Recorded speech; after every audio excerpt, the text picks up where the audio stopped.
भारत एक ऐसा देश जो अपने जीवंत रंगों, अलग अलग संस्कृतियों और हजारों सालों के इतिहास के लिए जाना जाता है। पुराने जमाने में इसे आर्यावर्त और जम्बूद्वीप कहते थे।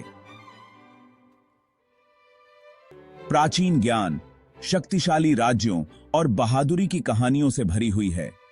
उत्तर में बर्फ से ढके हिमालय से लेकर दक्षिण में समुद्र के किनारे तक इस धरती ने कई सभ्यताओं को बनते और बिगड़ते देखा है। हमारे साथ इस सफर पर चलो, जहां हम भारत की अद्भुत कहानी को जानेंगे। हमारी यात्रा शुरू होती है सिंधु नदी के उपजाऊ मैदानों से, जहां लगभग 5000 साल पहले दुनिया की सबसे पुरानी सभ्यताओं में से एक विकसित हुई थी। सिंधु घाटी सभ्यता, जिसे हड़प्पा सभ्यता भी कहा जाता है, अपने शहरों की योजना और अच्छी बुनियादी सुविधाओं के लिए मशहूर थी। इस सभ्यता के लोग हड़प्पा और मोहनजोदड़ो जैसे सुनियोजित शहरों में रहते थे। वे कुशल कारीगर थे, जिन्होंने सुंदर मिट्टी के बर्तन और खूबसूरत कांसे की मूर्तियां बनाई। उनका व्यापार बहुत दूर दूर तक फैला हुआ था। सिंधु घाटी के लोगों की अपनी लिखित भाषा थी, जिसे आज तक कोई नहीं समझ पाया है। अपनी उन्नति के बावजूद सिंधु घाटी सभ्यता लगभग 1900 ईसा पूर्व के आसपास खत्म होने लगी। जैसे जैसे वैदिक काल खत्म होने लगा, वैसे वैसे भारतीय उपमहाद्वीप में दो बहुत ही प्रभावशाली आध्यात्मिक आंदोलनों ने जन्म लिया, बौद्ध धर्म और जैन धर्म। ये धर्म उस वक्त के कठोर सामाजिक नियमों के खिलाफ उठे और आध्यात्मिक ज्ञान के नए रास्ते दिखाए। गौतम बुद्ध, जिनका असली नाम सिद्धार्थ गौतम था, एक राजकुमार थे। उन्होंने सच्चाई और मन की शांति की खोज में अपना राजसी जीवन त्याग दिया। सालों के ध्यान और कठिन साधना के बाद वो बोधि वृक्ष के नीचे ज्ञान को प्राप्त हुए और बुद्ध यानी जागृत व्यक्ति बन गए। उनकी शिक्षाएं, जो 4 आर्य सत्य और अष्टांगिक मार्ग में समाहित हैं, दुखों को खत्म करने पर जोर देती हैं। ये दुखों का अंत इच्छाओं को त्यागने और जागरूकता और करुणा को बढ़ाने से होता है। बौद्ध धर्म पूरे एशिया में तेजी से फैला और इस क्षेत्र के सांस्कृतिक और आध्यात्मिक जीवन पर एक गहरी छाप छोड़ी। इसी समय जैन धर्म की स्थापना महावीर ने की, जिन्हें जैन परंपरा में 24वां और अंतिम तीर्थंकर माना जाता है। जैन धर्म अहिंसा, सत्य और संयम का समर्थन करता है। महावीर की शिक्षाओं ने आत्म अनुशासन और सांसारिक मोह को त्यागने पर जोर दिया, ताकि जन्म और पुनर्जन्म के चक्र से मुक्ति मिल सके। बौद्ध धर्म और जैन धर्म दोनों ने उस समय के सामाजिक नियमों को चुनौती दी और आध्यात्मिक पूर्णता के वैकल्पिक रास्ते दिखाए। उन्होंने आत्मनिरीक्षण, नैतिक जीवन और सभी जीवों के लिए सम्मान की संस्कृति को बढ़ावा दिया। उनकी स्थायी विरासत दुनिया भर के लाखों लोगों को प्रभावित करती रहती है। चलिए अब आगे बढ़ते हैं और उन भजनों और अनुष्ठानों के बारे में जानते हैं, जिन्होंने प्राचीन भारत के आध्यात्मिक जीवन को आकार दिया।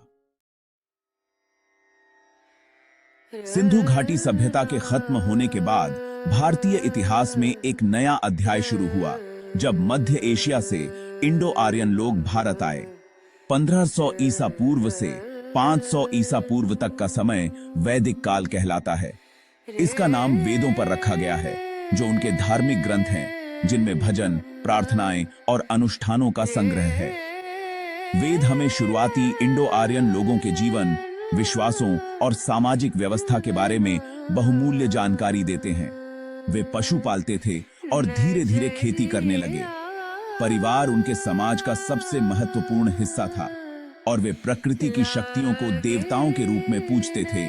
वैदिक काल में जाति व्यवस्था का विकास हुआ, एक सामाजिक विभाजन जो आज भी भारतीय समाज को प्रभावित करता है। इसने कर्म, धर्म और पुनर्जन्म जैसे दार्शनिक विचारों को भी जन्म दिया, जो बाद में हिंदू धर्म का आधार बने। 6ठी शताब्दी ईसा पूर्व तक गंगा के मैदानों में कई छोटे छोटे राज्य फैले हुए थे, जिन्हें महाजनपद कहा जाता था। यह समय भारतीय इतिहास का एक महत्वपूर्ण मोड़ था, जब शक्तिशाली साम्राज्यों का उदय हुआ। मौर्य साम्राज्य, जिसकी स्थापना 322 ईसा पूर्व में चंद्रगुप्त मौर्य ने की थी, पहला अखिल भारतीय साम्राज्य था। अशोक महान, चंद्रगुप्त के पोते, मौर्य वंश के सबसे प्रतापी शासक माने जाते हैं। कलिंग के युद्ध के बाद अशोक ने बौद्ध धर्म अपना लिया। मौर्यों के पतन के बाद चौथी शताब्दी ईस्वी में गुप्त वंश का उदय हुआ। गुप्त काल को भारत का स्वर्ण युग कहा जाता है, क्योंकि इस समय कला, साहित्य, विज्ञान और व्यापार का बहुत विकास हुआ। गुप्त साम्राज्य के पतन के बाद भारत छोटे छोटे राज्यों में बंट गया। राजपूत, जो अपनी बहादुरी और शौर्य के लिए जाने जाते थे, उत्तर और मध्य भारत में शक्तिशाली बन गए। उन्होंने कई युद्ध लड़े और बड़ी बहादुरी से अपने राज्यों की रक्षा की। इसी दौरान इस्लाम का भारत में प्रवेश व्यापार और विजय के माध्यम से होने लगा। 8वीं शताब्दी में सिंध पर अरबों की विजय ने भारत में इस्लामी प्रभाव की शुरुआत की। अगली कुछ शताब्दियों में कई इस्लामी सल्तनतें स्थापित हुईं, खासकर उत्तर भारत में, और अंततः दिल्ली सल्तनत का उदय हुआ। दिल्ली सल्तनत, जिस पर गुलाम वंश, खिलजी, तुगलक और लोदी जैसे विभिन्न राजवंशों ने शासन किया, भारत में कई राजनीतिक और सांस्कृतिक बदलाव लाए।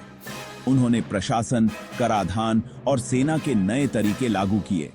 इस दौरान हिंदू धर्म और इस्लाम के बीच परस्पर क्रिया हुई, जिससे एक मिश्रित संस्कृति का जन्म हुआ, जो वास्तुकला, संगीत और साहित्य में दिखाई देती है। मुगल साम्राज्य, जिसकी स्थापना बाबर ने 1526 में की थी, ने भारत में वैभव और सांस्कृतिक मेलजोल का एक नया युग शुरू किया। मुगल, जो तैमूर और चंगेज खान के वंशज थे, कला, वास्तुकला और साहित्य के संरक्षक के रूप में प्रसिद्ध थे। अकबर, बाबर का पोता, मुगल सम्राटों में सबसे महान माना जाता है। अपनी धार्मिक सहिष्णुता और कुशल प्रशासन के लिए जाने जाने वाले अकबर ने मुगल साम्राज्य का विस्तार करके इसे लगभग पूरे भारतीय उपमहाद्वीप में फैला दिया। उसने गैर मुस्लिमों पर से जजिया कर हटा दिया और विभिन्न धार्मिक समुदायों के बीच सद्भाव को बढ़ावा देने के लिए नीतियां लागू की।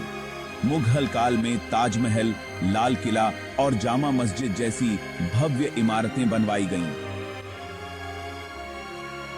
जहांगीर और शाहजहां जैसे शासकों के संरक्षण में मुगल चित्रकला, जो अपने जटिल विवरणों और चमकीले रंगों के लिए जानी जाती है, अपने चरम पर पहुंची। मुगल काल ने भारतीय संस्कृति पर एक अमिट छाप छोड़ी, जिससे भारत के खान-पान, पहनावे और भाषा को आकार मिला।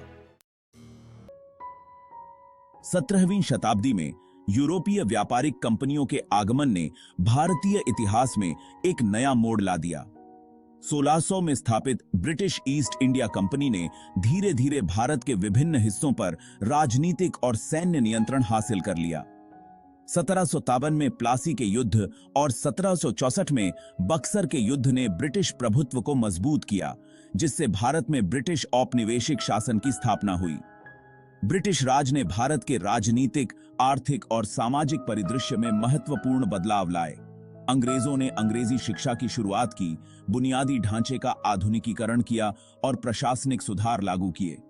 हालांकि उनका शासन शोषण, आर्थिक दोहन और भारतीय उद्योगों के दमन के लिए भी जाना जाता है।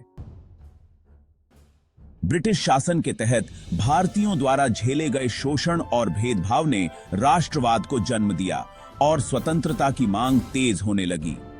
महात्मा गांधी, एक वकील जो नस्लीय भेदभाव के खिलाफ सत्याग्रह आंदोलन का सफल नेतृत्व करके दक्षिण अफ्रीका से लौटे थे, भारतीय स्वतंत्रता आंदोलन के प्रमुख नेता के रूप में उभरे। सत्य, अहिंसा और सविनय अवज्ञा पर आधारित गांधी का सत्याग्रह का दर्शन लाखों भारतीयों को प्रेरित किया। गांधी के नेतृत्व में भारतीय स्वतंत्रता आंदोलन ने गति पकड़ी। असहयोग आंदोलन, सविनय अवज्ञा आंदोलन और भारत छोड़ो आंदोलन जैसे जन आंदोलनों ने ब्रिटिश शासन की नींव हिला दी। भगत सिंह, रानी लक्ष्मीबाई और सुभाष चंद्र बोस जैसे अनगिनत भारतीयों के बलिदान ने स्वतंत्रता की लौ को और तेज कर दिया। 15 अगस्त 1947 को भारत ने आजादी हासिल कर ली। सदियों से चले आ रहे औपनिवेशिक शासन का अंत हुआ विभाजन, व्यापक हिंसा और विस्थापन के साथ हुआ स्वतंत्रता के बाद भारत ने लोकतांत्रिक गणराज्य प्रणाली को अपनाया। जवाहरलाल नेहरू ने नीतियों को आकार दिया। औद्योगिकरण, वैज्ञानिक प्रगति और गुटनिरपेक्ष विदेश नीति पर जोर दिया। भारत ने विभिन्न क्षेत्रों में महत्वपूर्ण प्रगति की है। यह एक प्रमुख आर्थिक शक्ति और अंतरिक्ष शक्ति बन गया है। आज भारत लोकतंत्र, विविधता और लचीलापन का प्रतीक है।